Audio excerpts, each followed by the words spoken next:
The next project is by Maxime, titled Marbles VR. This one should be interactive. Let's welcome Maxime on stage. Hello everyone, I'm going to present to you my project Marbles VR. I've been working on for a very long time. So, let's start with a quick question. Have you ever played one of these games? Well, I have, and I can assure you one thing. They all have the same problem. Because once you start building with them, you want to create the craziest things known to humanity. But then it will strike you. You won't have enough pieces. And if you want to buy more, then you can say bye-bye to all of your money, because they are very expensive. So, I came up with my project, Marbles VR, which is a VR puzzle game where you need to build a parkour with pipes. Basically, there are two options. Either you try to accomplish all of the levels, or you can build whatever you want in sandbox mode. And there is the problem resolved, because in VR, you can have an infinite amount of pipes. So, how did I get this idea? Well, I'm a third-year student at LTS, and last year we had a module called Game Dev, where me and my team, on the right, made the game Drop Zone, and actually won the competition. So, at home, I actually own Oculus Quest 2, you see right there, and I really love to immerse myself in VR games. This is also a module from LTS where I control a moon rover with my VR headset. So basically, this project here is the combination of my two greatest passions. Now, let's start about how I realized my project. I had to 3D model each object by hand, and there are basically three steps: the design, the modeling, and finally the coloring and the materials you apply to each object. I did this on Shaper 3D, an app on the iPad, and I actually had to learn how to 3D model because last year it was another teammate that did it. Now, about the programming. Well, I did it on the app Visual Studio, and everything is written in the programming language C# that I had to also learn. And it's a programming language of Unity, so I had to use this one. Finally, I counted approximately how many lines of code I wrote, and the lines I wrote by myself were 2,500. Now, I had to take a big decision. How do you interact with the VR environment? There are two options, either hand tracking or with controllers. I chose hand tracking because with hand tracking, you use your hands, and that makes you feel very more freely than with controllers. How does it work?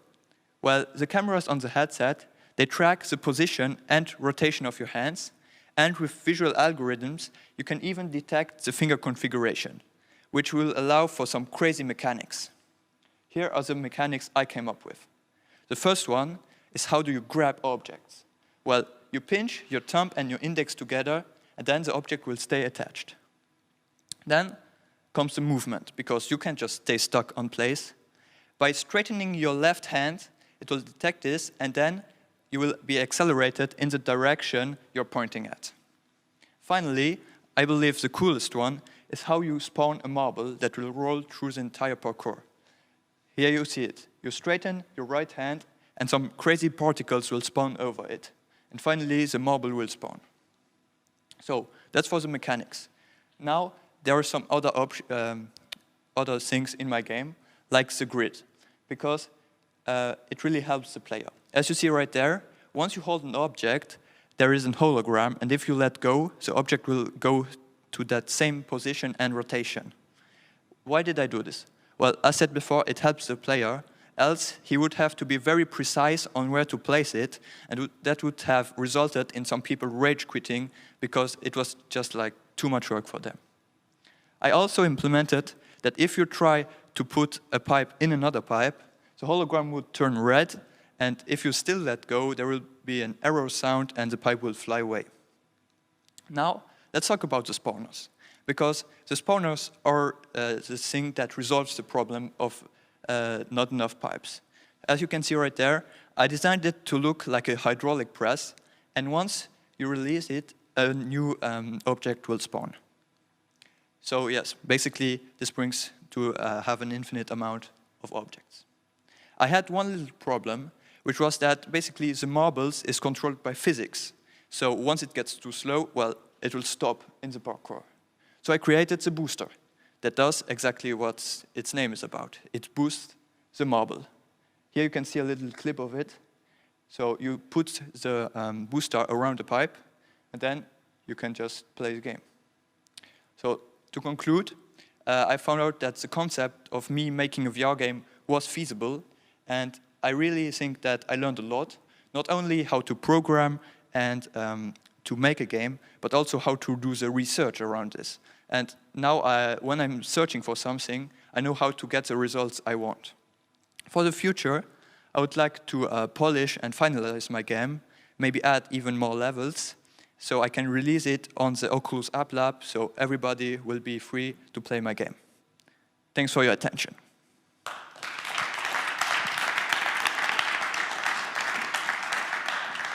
Very happy to see you here. So you just finished your presentation. Can you tell us a bit more about your feelings, how it went? And I think it went really good, because the guy that I was talking with him 10 minutes on stage, I think. Mm-hmm. He gave me the feeling that I was really welcome, and yeah. Okay.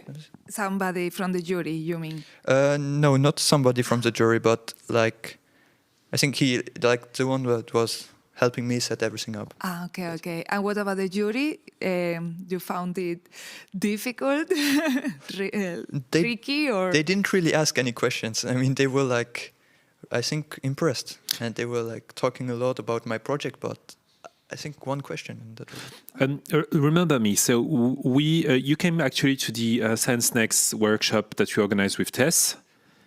The one for the presentations that we made here. I remember you asking. Yes. I remember you. It was very useful, I see. I remember you asking the question if you could actually put the headset on the head of one of the jury and show actually the game. Did you manage to do that? No, but some wanted to try it tomorrow. So. Okay, that sounds good. So people would have the chance to test that tomorrow during the open doors. Are you going to bring it? Exactly. That sounds absolutely awesome. I will have to put a sign, if you vomit, it's your fault. Because some people have motion sickness. Yes, absolutely. Not many, but there are some cases. Yes. Can you tell us a little bit, a summary of the game? How does it work, and why you could end up vomiting? Well, actually, it should be quite relaxing. It's a puzzle game. You need to connect the start to the finish, so the marble can roll through it. Or you can just build whatever you want, it's sandbox mode, all the levels. And the only thing that could make you sick is the movement, because with hand tracking, I tried to make a teleportation or something for motion sick people, but it's really hard. So for now, I keep the solution that when you straighten your left hand, it detects this, and then you get accelerated in that direction. Okay. One question is, so basically when you're playing your game, you have your marble maze in front of you with the ball going through the different tunnels that you bought, but you can also move around, or? Exactly. Okay. You can always move. You're never stuck in a position. Okay, but does it mean that, how do you move? Is it a movement that you need to do with your hand, or you can actually navigate around the sculpture, or? You can always navigate in real life. Yes. That won't change anything. Yeah. But if you have to walk a lot, then we would run in a wall. No, absolutely. Okay. That's why I have to implement the movement. Just not to worry people, but tomorrow you'll have plenty of space to be able to walk around. And VR, how did you come to this specific topic, for having to develop this in VR? What was your main... Well, I think 2 years ago, I bought this headset. I really love playing with it. I understand you completely. Yes, and so there's that, and that I really love programming. So I was like, hey, can I not combine the two? And then I found out that it was possible. Exactly. Is the time, or I have time? Yeah, you. Technical questions about the engine that you use, and the time that took you to develop the game. So I used Unity as game engine, and you take the time I took for school, you multiply it by 10, and then you have approximately how much. Why this 10 factor? I don't know. It sounds plausible. Okay. But one question is like, if you have to develop a game using Unity nowadays, it becomes easier and easier, but you need still skills and you need to learn it. It's still a process. Like, don't worry about that. Just one question is like, to develop it so it's compatible with VR. Is it a really difficult step for the people to do, or like the step from 3D to VR? Yeah, from moving from a normal game on the screen like to the VR extension of it. Well, there are lots of factors that change. How do you interact with the world and that stuff? And that's like the hardest thing I had to implement in the VR. Because like a 3D game, that's okay. But I think once you know how to make it from 3D to VR, then the next time you develop the same thing, it's okay. But it's still hard. What I really enjoy is like usually people don't realize that you've never tried, but something that could be very, very boring in a normal game becomes highly interesting in VR because this is a completely different types of interaction. And the type of games that you developed is typically the type of game that I enjoy the most in VR because it has this fascinating aspect of it. And was it one of the motivations for you, like to move to that VR step? Yes, because like 3D games, you have like shooters and that stuff. But with VR, there are like way more possibilities, I believe. Absolutely, yeah. With like the mechanics with the hand. You can't do that on a flat game. Okay. Yeah. So amazing, impressive, so very we invite impressive. definitely people tomorrow to come and to check out your stand and to test for themselves. Definitely. With the warning. Yes, a little warning, yes. But we are really happy that you came here for your first participation and hope you have the time of your life here with us. Thanks. Thanks a lot. Thank you so much.